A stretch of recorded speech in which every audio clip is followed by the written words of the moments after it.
Welcome to Introversion. Proudly claiming to be the last of the bedroom coders, Introversion has become a refreshing anomaly in the British game scene, remaining fiercely independent while still producing some of the most innovative and challenging titles on the PC over the last decade. I think we would see ourselves as where everybody wants to be, but very few people actually are. Of course we are independent, we're entirely self-financed, we're entirely going in our own path. But we're not kind of there beating the indie drum as vigorously as perhaps some other people are. The driving force behind Introversion's left-field approach to gaming is Chris DeLay, the force behind much of their output. Well, I've worked, line head with Peter Molyneux, and it's the same kind of thing, there's a big figurehead in the industry. When you first go and meet Chris, it's like stars in your eyes, is he human? Although Introversion remain an independent team operating out of a rented terrace house in the heart of southeast London, they've covered much ground since their inception back at the Imperial College of London.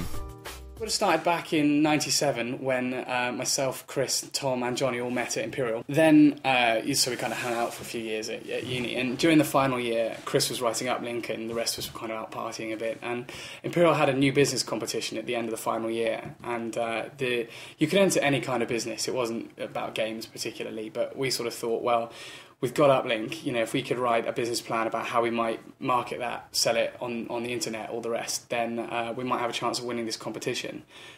So we did all the work, wrote the business plan, didn't win the competition. I don't know who did win it, but I'm pretty sure they're not around today. But we thought we've got this business plan. So it was the end of uni, we were all really tired, kind of burnt out. So we thought rather than getting real jobs, we'll kind of take a year to see if we can make Introversion fly. And ran a business plan, started taking orders for Uplink, and it kind of went on from there.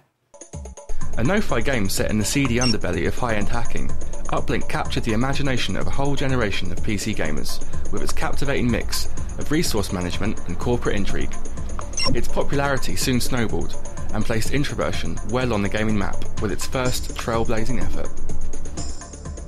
Basically, I was watching some movies when I was at university about computer hacking and stuff, and no one had really made a really good video game about computer hacking, and it seemed like such a really obvious omission, so I just started working on some prototypes and some test ideas to figure out how you could do a video game that simulated hacking without getting too in-depth, with the boring details, a bit more like Hollywood hacking. And so I just worked on it in all my spare time, when we were at university during the day and I was working on it during the evening. I mean, subsequently Uplink's been described as a real kind of geek fantasy, and when Chris first said, I remember distinctly the moment, I remember the exact pub we were at when Chris was describing to me the Uplink idea, and I just couldn't get it. I just didn't understand, couldn't visualise what he was doing.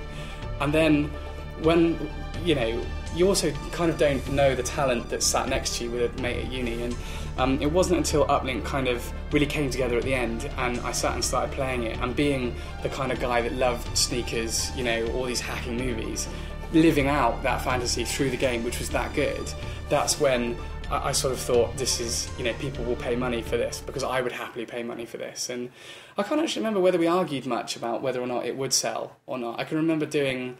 No, what was going to happen was I was going to give it away for free. Right. I decided I was going to give it away for free so that as many people could play it as possible.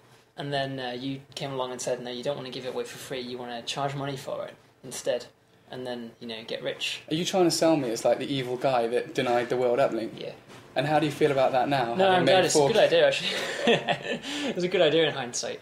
Introversion's independent ethos stretched to every element of Uplink's production, with members of the team hastily compiling copies to meet the ever-growing demand and sending out the game straight from the source.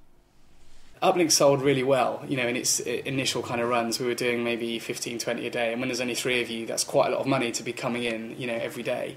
And so we kind of took all that money and went and blew it on sports cars and trips to the States and adverts, and generally just decided that we'd been successful in life, and we didn't need to worry about anything else, which turned out to be a bit of an error.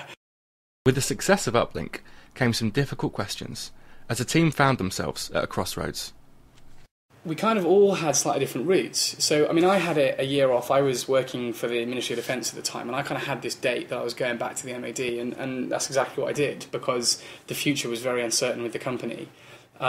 Chris and Tom are in different states, in that They didn't have any other work that they were kind of interested in particularly. So they were much keener to pursue this as a kind of business than I was. But for a long time, it was just the three of us, just playing it very much on a kind of day-by-day basis, let's see what happens. None of us were convinced that we were going to be successful enough to make a career out of it. So I actually went and got a job in the games industry, and that career didn't really go very well. I didn't really have much fun at all. I ended up working on some fairly awful sort of movie platform game. It's like I was just working on this dreadful game for like 12 months and really hating it and thinking, this isn't really why I wanted to do games.